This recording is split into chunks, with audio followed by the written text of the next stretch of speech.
ಜಾತಿ ಸರ್ಟಿಫಿಕೇಟ್, ನಿಮ್ಮ ರೇಷನ್ ಕಾರ್ಡ್ಗೆ ನಿಮಗೆ ರೇಷನ್ ಕೊಡಬೇಕಾದ್ರೆ ಜಾತಿ ಸರ್ಟಿಫಿಕೇಟ್ ಕೊಡಿ ಅಂತ ಅಫಿಷಿಯಲಿ ಅನೌನ್ಸ್ ಮಾಡ್ತಾರೆ. ಧಿಕ್ಕಾರ ಹೇಳ್ತೀನಿ ನಾನು ಡಿ ಕೆ ಶಿವಕುಮಾರ್ ಅವರಿಗೆ. ಏನ್ರಿ ಇದು ಅನ್ಯಾಯ? ಬಡ ಜನರ ಹೊಟ್ಟೆಗೆ, ಬಡ ಜನರಿಗೆ ಅನ್ನ ಕೊಡ್ತೀವಿ ಅಂತೇಳಿ, ಅನ್ನಭಾಗ್ಯ ಅಂತೇಳಿ ಜಾತಿಯನ್ನ ಕೇಳಿ ಅನ್ನ ಕೊಡುವ ಈ ಸಿಸ್ಟಮ್ ಇದು ಕೊನೆ ಆಗಬೇಕು. ನನ್ನ ಯುವ ಜನತೆ ಇದನ್ನ ಪ್ರಶ್ನೆ ಮಾಡಬೇಕು. ನಾವು ಯಾಕೆ ಬೇಕು ಬಡವನಿಗೆ ನೀನು ಅನ್ನ ಕೊಡಬೇಕಾದ್ರೆ ಜಾತಿ ಸರ್ಟಿಫಿಕೇಟ್ ಯಾಕೆ ಬೇಕು? ರೇಷನ್ ಕಾರ್ಡ್ ಅಂಗಡಿಯಲ್ಲಿ ಚಾರ್ಟ್ ಇಟ್ಕೊಂಡು ಯಾವ ಜಾತಿ ಅಂತೇಳಿ ಬರೆಯುವ ಈ ಸಿಸ್ಟಮ್ ಇದೆಯಲ್ಲ, ಇದು ಅನ್ಯಾಯ ಮತ್ತು ಅಕ್ರಮ. ಇದನ್ನು ನಾವು ಪ್ರಶ್ನೆ ಮಾಡಬೇಕಾಗ್ತದೆ ಬಂಧುಗಳೇ. 22 ಲಕ್ಷ ವಿದ್ಯಾರ್ಥಿಗಳ ಭವಿಷ್ಯವನ್ನು ಹಾಳು ಮಾಡಿದ ನೀಟ್ ಪರೀಕ್ಷೆ ಅಕ್ರಮ, ಸಾಲು ಸಾಲು ಪರೀಕ್ಷೆ ಅಕ್ರಮ. ಏನು ಎಷ್ಟು ಮಕ್ಕಳು, ಲೆಕ್ಕ ಇರುವಂಥದ್ದು 20-25 ಮಕ್ಕಳು ಅದರಲ್ಲಿ ಆತ್ಮಹತ್ಯೆಯನ್ನು ಮಾಡಿಕೊಂಡ್ರು. ವಿಶ್ವಗುರು ಅಂತ ಇವರು. ಅವರು ವಿಶ್ವದೇ ಗುರು, ಭಾರತದಲ್ಲ, ಮ್ಯಾಕ್ಸಿಮಮ್ ಟೈಮಲ್ಲಿ ವಿಶ್ವದಲ್ಲೇ ಇರೋದು ಅವರು, ಇಂಡಿಯಾದಲ್ಲಿ ಇರೋದಿಲ್ಲ. ವಿಶ್ವಗುರು ಅನ್ನಿಸ್ಕೊಂಡವರು ಕನಿಷ್ಠ ಪಕ್ಷ ಇಂತಹ ಟೆಕ್ನಾಲಜಿಯ ಯುಗದಲ್ಲಿ ಒಂದು ನೀಟ್ ಪರೀಕ್ಷೆಯನ್ನ ಸರಿಯಾಗಿ ನಡೆಸಲಿಕ್ಕಾಗಲಿಲ್ಲ ಅನ್ನಂತಂದ್ರೆ ಎಂತಹ ನಾಚಿಕೆಗೇಡಿದು.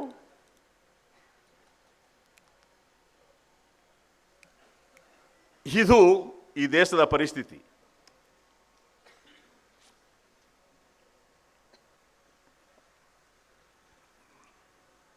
ಹೋಗ್ಲಿ, ನಾನು ಈಗಾಗಲೇ ಹೇಳಿದೆ, ಇವರೇನೋ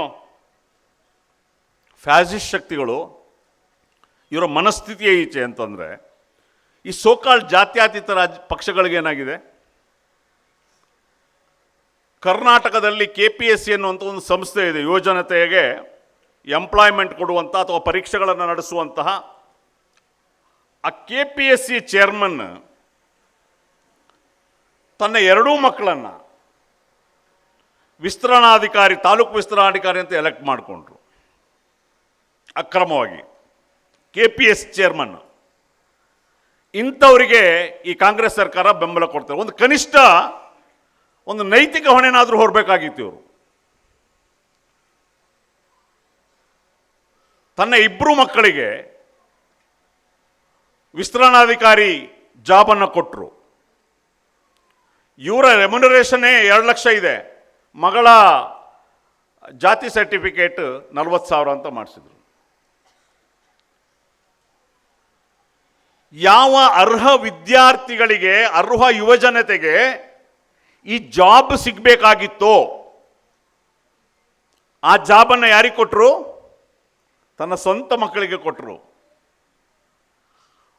ಅರ್ಹತೆಗೆ ಮಾನದಂಡವೇ ಇಲ್ಲ. ಇದನ್ನ ಈ ಯುವಜನತೆ ಪ್ರಶ್ನೆ ಮಾಡಬೇಕು. ಯಾಕಂದ್ರೆ ನಿಮ್ಮ ಭವಿಷ್ಯದ ಜೊತೆ ಚೆಲ್ಲಾಟ ಆಡ್ತಾ ಇದ್ದಾರೆ. ನಿಮ್ಮ ಭವಿಷ್ಯದ ಜೊತೆ ಚೆಲ್ಲಾಟ ಆಡ್ತಾ ಇದ್ದಾರೆ ಇವರು. ಅದೇ ರೀತಿ ಅಲ್ಪಸಂಖ್ಯಾತರ ಮೇಲೆ, ಅದರಲ್ಲೂ ವಿಶೇಷವಾಗಿ ಮುಸ್ಲಿಂ ಸಮುದಾಯದ ಮೇಲೆ ಒಂದು ದೊಡ್ಡ ಘೋರ ಅನ್ಯಾಯ ಆಯಿತು 3 ವರ್ಷದ ಹಿಂದೆ. BJP ಸರ್ಕಾರದಲ್ಲಿದ್ದಾಗ ಮುಸಲ್ಮಾನರಿಗಿದ್ದಂಥ 4% ರಿಸರ್ವೇಷನ್, 2B ರಿಸರ್ವೇಷನ್ ಅನ್ನು BJP ಕಿತ್ತುಕೊಳ್ತು. ಅದನ್ನು ಅಹಂಕಾರವಾಗಿ, ಹಂಬವಾಗಿ ಅಮಿತ್ ಶಾ ಘೋಷಣೆಯನ್ನು ಮಾಡಿದರು. हम लोग मुसलमानों का 4% जो रिजर्वेशन छीन लिए ಅಂತ ಹೇಳಿದ್ರು. ಎಂತ ದುರಂತ ನೋಡ್ರಿ.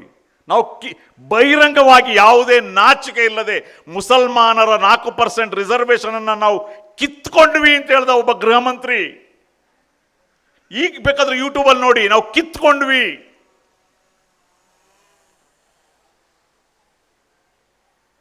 ಆದರೆ ನಾವು ವೋಟ್ ಹಾಕಿದ ಈ ಸೋಕಾಲ್ಡ್ ಸೆಕ್ಯುಲರ್ ಪೊಲಿಟಿಕಲ್ ಪಾರ್ಟೀಸ್ ಏನು ಹೇಳಿದ್ದು ಇವತ್ತು? ಟ್ವೀಟ್ ತೆಗೆದು ನೋಡಿ, ವಿಡಿಯೋ ತೆಗೆದು ನೋಡಿ. We will restore 2B reservation the same day when we will comes to power ಅಂತ ಹೇಳ್ಬಿಟ್ಟು ಇದೇ DK ಶಿವಕುಮಾರ್ ಹೇಳಿದರು. ಆಗ ಅಯ್ಯೋ ದೊಡ್ಡ ಅನ್ಯಾಯ ಆಯಿತು ಮುಸಲ್ಮಾನರಿಗೆ ಅಂತ ಹೇಳಿದ್ರು. ಬಿಜೆಪಿ ತಪ್ಪು ಮಾಡ್ತು ಅಂತ ಹೇಳಿದ್ರು, ನೀವೇನು ಮಾಡಿದ್ರಿ? 3 ವರ್ಷ ಆಯಿತು, ಒಂದು ಮುಖ್ಯಮಂತ್ರಿ ಹೋಗಿ ಇನ್ನೊಂದು ಮುಖ್ಯಮಂತ್ರಿ ಬಂದರು. ಇಲ್ಲಿಯವರೆಗೆ 2B ರಿಸರ್ವೇಷನ್ 4% ರಿಸರ್ವೇಷನ್ ಏನು ಮುಸಲ್ಮಾನರಿಗಿತ್ತೋ ಆ 2B ರಿಸರ್ವೇಷನ್ನ ರೆಸ್ಟೋರ್ ಮಾಡಲಿಲ್ಲ. ಇಲ್ಲಿಯವರೆಗೆ ಸಣ್ಣ ಪ್ರೊಸೀಜರ್ಸ್ ಹಾಕೋದನ್ನು ಮಾಡಲಿಕ್ಕೆ ಕೋರ್ಟ್ನಲ್ಲಿ ಏನು ಮಾಡಬೇಕು ಅದನ್ನು ಮಾಡಲಿಲ್ಲ. ಇದನ್ನೆಲ್ಲ ನಾವು ಪ್ರಶ್ನೆ ಮಾಡಬೇಕಲ್ಲ. ಇದನ್ನೆಲ್ಲ ಸಹಿಸ್ಕೊಂಡು ನಾವು ಕೂರೋದಾ? ಇದನ್ನೆಲ್ಲ ನಾವು ಸಹಿಸ್ಕೊಂಡು ಕೂರೋದ? ನಾವು ನಮ್ಮ ಸಂವಿಧಾನಬದ್ಧ ಹಕ್ಕುಗಳು ಕಿತ್ತುಕೊಂಡಾಗ ನಾವು ಸುಮ್ಮನೆ ಇರಬಾರದು. ಇದನ್ನು ಪ್ರಶ್ನೆ ಮಾಡಬೇಕು, ಪ್ರತಿಭಟಿಸಬೇಕು, ಪ್ರತಿರೋಧ ಮಾಡಬೇಕು.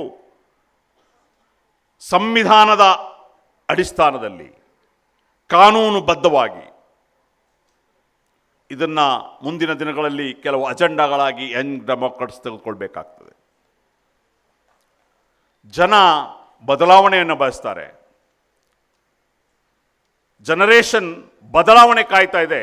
ಯಾರಪ್ಪ ಈ ದೇಶವನ್ನ, ಈ ಸಮಾಜವನ್ನು ಮುನ್ನಡೆಸ್ತಾರೆ, ಯಾರ ಮೇಲೆ ನಾವು ವಿಶ್ವಾಸ ಇಡಬಹುದು ಅಂತೇಳಿ ಕಾಯ್ತಾ ಇದ್ದಾರೆ. ಅವರಿಗೆ ಪ್ಲಾಟ್ಫಾರ್ಮ್ ಬೇಕು, ಅವರಿಗೆ ಲೀಡ್ ಮಾಡೋರು ಬೇಕು. ಆ ಗ್ಯಾಪ್ ಇದೆಯಲ್ಲ, ಆ ಸ್ಪೇಸ್ ಇದೆಯಲ್ಲ, ಅದನ್ನು ನೀವು ಮುಂದಿನ ದಿನಗಳಲ್ಲಿ ಫಿಲ್ ಮಾಡಬೇಕು. ಭವ್ಯ ಭಾರತದ ಮತ್ತು ಕರ್ನಾಟಕದ ಭವಿಷ್ಯದ ನಾಯಕರಾಗಬೇಕು ನೀವು. ಅದಕ್ಕಾಗಿ ಕೆಲವು ಕ್ವಾಲಿಟಿ ಬೇಕಾಗ್ತದೆ.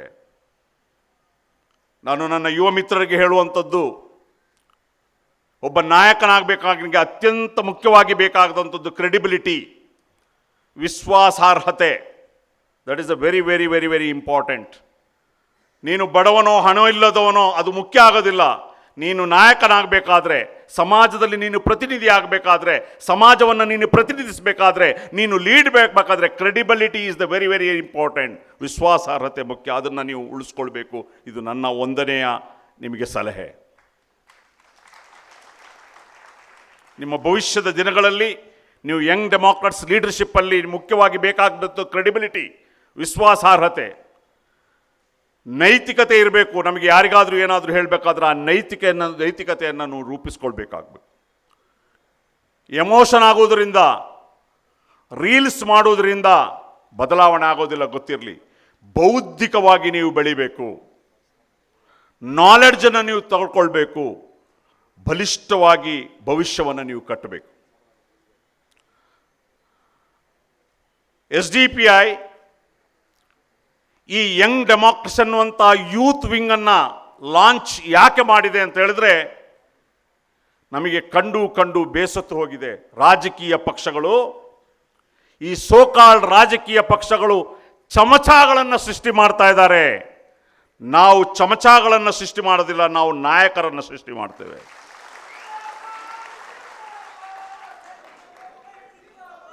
मेरा गुजारिश है, आप तमाम लोग चमचे नहीं बनना, कोई लीडर का, कोई पॉलिटिकल पार्टी का चमचे नहीं बनना, आप तमाम लोग लीडर बनना है. इसलिए हम लोग यंग डेमोक्रेट्स बनाया. हर एक नौजवान को हम लोग उसको मोटिवेट करेंगे, उसको शेप अप करेंगे, उसको विजन डालेंगे, उसको एजुकेट करेंगे, एक बेहतरीन इंसान और बेहतरीन लीडर बनाएंगे इंशाअल्लाह. तो इसलिए ನಿಮ್ಮ ಜವಾಬ್ದಾರಿ ಬಹಳ ದೊಡ್ಡದಿದೆ. ಎಮೋಷನಲ್ಗಳಿಂದ ಕೆಲಸ ನಡೆಸಬಾರ್ದು, ಬುದ್ಧಿವಂತಿಕೆಯಿಂದ, ಸ್ಮಾರ್ಟ್ನೆಸ್ಸಿಂದ ಕೆಲಸ ಮಾಡಬೇಕು. ಈಗಾಗಲೇ ಮೊಹಮ್ಮದ್ ಶಮೀರ್ ಅವರು ಹೇಳಿದ್ದು, ದೊಡ್ಡ ವಿಷನ್ ಇದೆ, ತುಂಬ ದೂರಕ್ಕೆ ಇದನ್ನು ತೆಗೆದುಕೊಂಡು ಹೋಗಬೇಕಾಗ್ತದೆ. ಹಾಗಾಗಿ ನಿಮಗೆ ಎರಡನೇ ಅಡ್ವೈಸ್,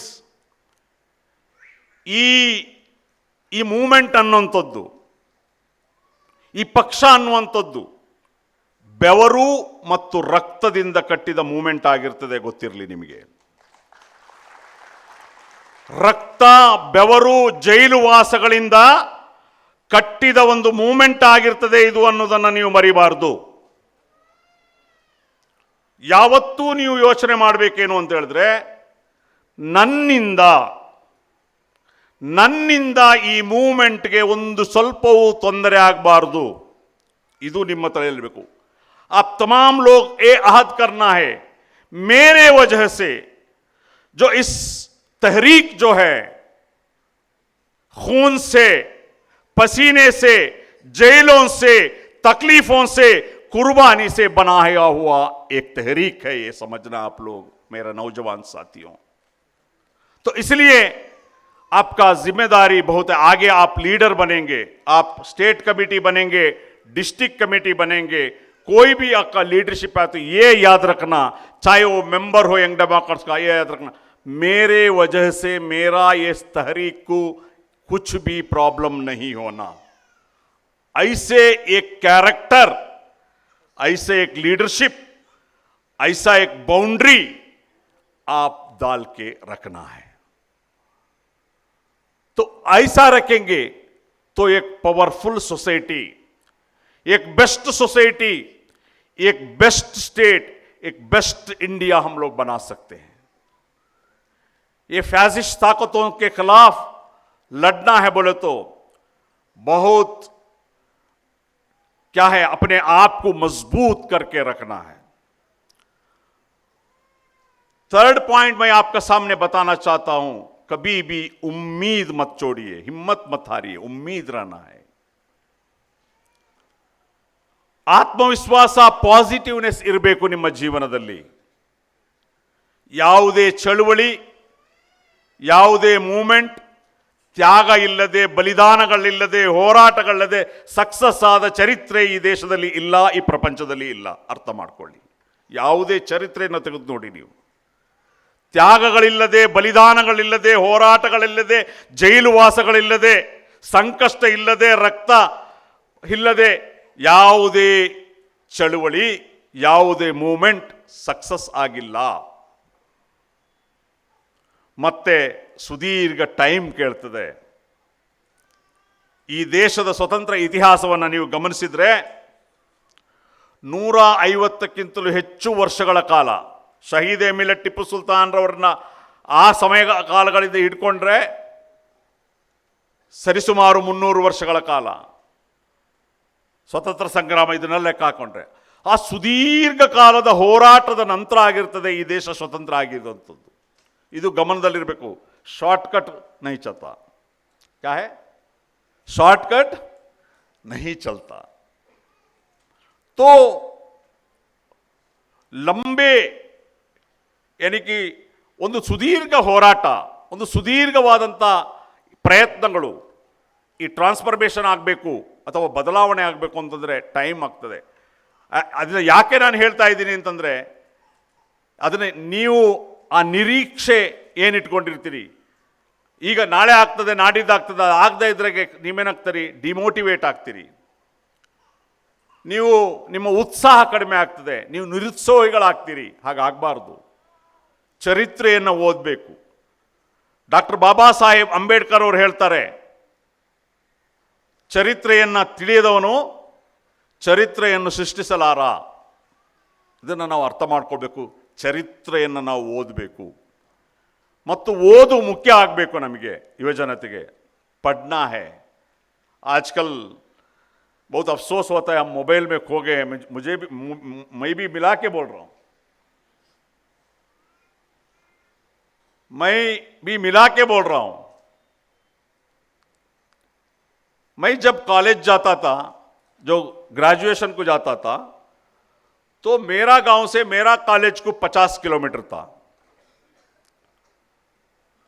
तुम यकीन नहीं मानोगे, डेली एक किताब पढ़ता था मैं, जो ट्रैवलिंग टाइम में। आजकल वो पढ़ने का सिफत ही नहीं है, क्योंकि पूरा मोबाइल आ गया, मोबाइल में रील्स में हम लोग चला गए। तो मेरा नौजवान साथियों को मेरा और एक एडवाइस क्या है, पढ़ना है, स्टडी करना है, हिस्ट्री स्टडी करना है, यूथ मूवमेंट का स्टडी करना है, क्योंकि आप तमाम लोग क्या है, फ्यूचर का लीडर्स है, यंग डेमोक्रेट्स को लीड करने वाले हैं, एक मजबूत के साथ जाने वाले हैं। तो इसलिए आप अच्छे अपने आप को रेडी करना है। तो ज़्यादा ना वक्त नहीं लेते हुए, आइंदा दिनों में यंग डेमोक्रेट्स को इन कर्नाटक का कोने कोने तक लेके जाने का जिम्मेदारी किसका है? पूरे डिस्ट्रिक्टों से आको ही ना भाई, आप तुम्हारा डिस्ट्रिक्ट में यंग डेमोक्रेट्स को लेके जाने का जिम्मेदारी आपका एकांत तक लेके जाना है। हमारा सेटअप में डेमोक्रेट्स बूथ बोलकर है, डीबीसी। क्या है? DBC, Democrats booth committee. कहां तक लेके जाना है? यस, आपको लेके जाना है, क्योंकि ये जो पॉलिटिकल सिस्टम को बदलने के लिए हम सिर्फ स्पीच करेंगे या आर्टिकल लिखेंगे या कहीं चाय के दुकान में बात करेंगे, ये सही नहीं होने वाला नहीं है। हम लोग क्या करना है? सिस्टम का अंदर आके सिस्टम को बदलना है। ಏನಾಗಬೇಕು? ನಾವು ಎಲ್ಲೋ ಕೂತ್ಕೊಂಡು ಟೀ ಅಂಗಡಿಯಲ್ಲಿ ಕೂತ್ಕೊಂಡು ಮೋದಿ ಸರಿ ಇಲ್ಲ, ಅವರು ಸರಿ ಇಲ್ಲ, ಇವರು ಸರಿ ಇಲ್ಲ ಅಂತೇಳಿ ಭಾಷಣ ಲೇಖನ ಮಾಡೋದ್ರೊಂದಿಗೆ ಮುಗಿಯೋದಿಲ್ಲ. ಅದು ಬೇಕು, ಬೇಡ ಅಂತಲ್ಲ ನಾನು ಹೇಳ್ತಾ ಇರೋದು. ಬಟ್ ನಾವು ಎಲ್ಲಿ ಅವ್ಯವಸ್ಥೆ ಇದೆ ಆ ವ್ಯವಸ್ಥೆಯೊಳಗೆ ನಾವು ಹೋಗಬೇಕು. ಆ ವ್ಯವಸ್ಥೆಯನ್ನು ನಾವು ಸುಧಾರಣೆ ಮಾಡಬೇಕು ಅಂದರೆ ಆ ವ್ಯವಸ್ಥೆಯೊಳಗೆ ಪ್ರಾಮಾಣಿಕರಾದಂತಹ ನಾಯಕರು ಹೋಗಬೇಕು. ಅರ್ಥ ಆಯ್ತಾ? ಈಗ ಏನಾಗಿದೆ, ರಾಜಕೀಯ ಅಂತಂದ್ರೆ ಕಳ್ಳರು, ಸುಳ್ಳರು, ಜಾತಿವಾದಿಗಳು, ಸ್ವಜನ ಪಕ್ಷಪಾತಿಗಳು, ತನ್ನ ಮಕ್ಕಳ ಭವಿಷ್ಯಕ್ಕಾಗಿ ಯಾರನ್ನೋ ಬಲಿ ಕೊಡುವವರು, ದೊಡ್ಡ ಸಮಾಜವಾದಿ ಅಂತ ಹಿನ್ನೆಲೆ ಇಟ್ಟುಕೊಂಡಂಥವರು ಕೂಡ ತಮ್ಮ ಮಕ್ಕಳ ಭವಿಷ್ಯ ಬಂದಾಗ ಇನ್ಯಾರನ್ನೋ ಬಲಿ ಕೊಡ್ತಾರೆ. ಸುದೀರ್ಘ ಕಾಲ ನಿಮಗೆ ಬೆಂಬಲಿಸಿದ, ನಿಮ್ಮೊಂದಿಗೆ ಇದ್ದ, ನಿಮ್ಮನ್ನು ತಯಾರು ಮಾಡಿದ, ನಿಮಗೆ ಬೆಂಬಲ ಕೊಟ್ಟ, ನಿಮಗೆ ಹಣ ಕೊಟ್ಟ, ನಿಮ್ಮನ್ನೆಲ್ಲವನ್ನು ಮಾಡಿದವ್ರನ್ನ ನೀವು ಸೈಡ್ ಲೈನ್ ಮಾಡ್ತೀರಿ. ಯಾಕಂದರೆ ನಿಮಗೆ ನಿಮ್ಮ ಮಕ್ಕಳ ಭವಿಷ್ಯ ಮುಖ್ಯ ಆಗ್ತದೆ. ಇದು ಈ ನಾಡಿನ ದುರಂತ. ಹಾಗಾಗಿ ಈ ವ್ಯವಸ್ಥೆಯನ್ನು ಬದಲಿಸಬೇಕಾದ್ರೆ ಆ ಜಾಗಕ್ಕೆ ಯಾರು ಹೋಗಬೇಕು? ಪ್ರಾಮಾಣಿಕರು ಹೋಗಬೇಕು. ಸ್ವಜನ ಪಕ್ಷಪಾತಗಳಲ್ಲದ, ಜಾತಿವಾದಿಗಳಲ್ಲದ ಜನರು ಹೋಗಬೇಕಾಗ್ತದೆ. ಅದಕ್ಕೆ ಸ್ವಲ್ಪ ಸಮಯ ಹಿಡಿತದೆ, ಆದರೆ ಇದು ಆಗೇ ಆಗ್ತದೆ, ಬದಲಾವಣೆ ಆಗೇ ಆಗ್ತದೆ. वो सिस्टम में जाना, ग्राम पंचायती से लेकर पार्लियामेंट तक, ग्राम पंचायती से लेकर पार्लियामेंट तक सच्चे ईमानदार लीडर्स चाहिए. मैं और एक बार बोलता हूं, चमचा नहीं चाहिए, चमचे लोग नहीं चाहिए हम लोग को, राउडिज्म करने वाले. बहुत अफसोस होता है अगर आप मुस्लिम पॉलिटिक्स को स्टडी करेंगे, इंडिया लेवल में हो, ಕರ್ನಾಟಕದಲ್ಲಿ ಮುಸ್ಲಿಂ ಪೊಲಿಟಿಕ್ಸನ್ನು ನಾವು ಸ್ಟಡಿ ಮಾಡಿದರೆ ತುಂಬ ಬೇಜಾರಾಗ್ತದೆ. ಮುಸ್ಲಿಂ ಸಮುದಾಯವನ್ನು ರೆಪ್ರೆಸೆಂಟ್ ಮಾಡೋರು ಯಾರು ಅಂತಂದರೆ, ಎರಡನೇ ನಂಬರ್ ಮಾಡೋನು, ಎರಡನೇ ನಂಬರ್ ದಂಧೆ ಮಾಡೋನು, ರೌಡಿಸಮ್ ಇರೋನು, ಕೆಟ್ಟ ವ್ಯವಹಾರಗಳನ್ನು ಮಾಡೋನು. ಮೆಜಾರಿಟಿ ಒಳ್ಳೆಯವರಿಲ್ಲ ಅಂತ ನಾನು ಹೇಳ್ತಾ ಇಲ್ಲ, ಮೆಜಾರಿಟಿ ಮುಸ್ಲಿಂ ಪೊಲಿಟಿಕ್ಸ್ ಡೆಲ್ಲಿಯಿಂದ ಹಿಡಿದು ಗಲ್ಲಿವರೆಗೆ ನೋಡಿ ಯಾರಿದ್ದಾರೆ ಅಂತಂದ್ರೆ ಇಂಥದೇ ಇದ್ದಾರೆ. ರೌಡಿಗಳು, ಎರಡನೇ ನಂಬರ್ ಮಾಡೋರು, ಅತ್ಯಾಚಾರಿಗಳು, ಸುಳ್ಳರು, ಕೊಲೆಬಾಕರು, ರೌಡಿ, ಇಂಥವರೇ ಇದ್ದಾರೆ. ನೋಡಿ, ನೀವು ನಿಮ್ಮ ಊರಿನಲ್ಲಿ ನೀವು ತೆಗೆದು ನೋಡಿ. ಒಳ್ಳೆಯವರಿಲ್ಲ ಅಂತ ನಾನು ಹೇಳ್ತಾ ಇಲ್ಲ, ಒಳ್ಳೆಯವರು ಇದ್ದಾರೆ. ಆದರೆ ಇದು ಪರಿಸ್ಥಿತಿ, ಇದು ಅತಿ ಹೆಚ್ಚು ಇರುವಂಥದ್ದು ಮುಸ್ಲಿಂ ಪೊಲಿಟಿಕ್ಸನ್ನು ಸ್ಟಡಿ ಮಾಡಿ. ಇದು ಬದಲಾಗಬೇಕು ನನ್ನ ಯುವ ಮಿತ್ರರೇ. ಇದನ್ನು ಬದಲಾವಣೆ ಮಾಡಲಿಕ್ಕೆ ನೀವು ಹೊಣೆ ಹೊರಬೇಕಾಗ್ತದೆ. ನಾವೆಲ್ಲ ಸೇರಿ ಈ ಸಮಾಜವನ್ನು, ಈ ರಾಜ್ಯವನ್ನು, ಈ ದೇಶವನ್ನು ಬದಲಾವಣೆ ಮಾಡುವ ಒಂದು ಕನಸನ್ನು ಕಂಡು ಅದಕ್ಕೆ ಇಂಪ್ಲಿಮೆಂಟೇಷನ್ ಮಾಡುವ, ಅದಕ್ಕಾಗಿ ಯಂಗ್ ಡೆಮಾಕ್ರಟ್ಸ್ ತಯಾರಾಗಬೇಕು. ಮುಂದಿನ ದಿನಗಳಲ್ಲಿ ಕರ್ನಾಟಕ ರಾಜ್ಯಾದ್ಯಂತ ಈ ಯಂಗ್ ಡೆಮಾಕ್ರಟ್ಸ್ ಅನ್ನುವಂಥ ಒಂದು ಚಳುವಳಿಯನ್ನು ಅತ್ಯದ್ಭುತವಾಗಿ ನೀವು ಕಟ್ಟಬೇಕು, ಜವಾಬ್ದಾರಿಯಿಂದ ಕಟ್ಟಬೇಕು ಅಂತ ಹೇಳ್ತಾ ಮತ್ತೊಮ್ಮೆ ತಮ್ಮೆಲ್ಲರಿಗೂ ಶುಭ ಹಾರೈಸ್ತಾ ನನ್ನ ಮಾತನ್ನು ಮುಗಿಸ್ತೇನೆ. ಜೈ ಹಿಂದ್, ಜೈ ಕರ್ನಾಟಕ, ಜೈ ಯಂಗ್ ಡೆಮಾಕ್ರಟ್ಸ್.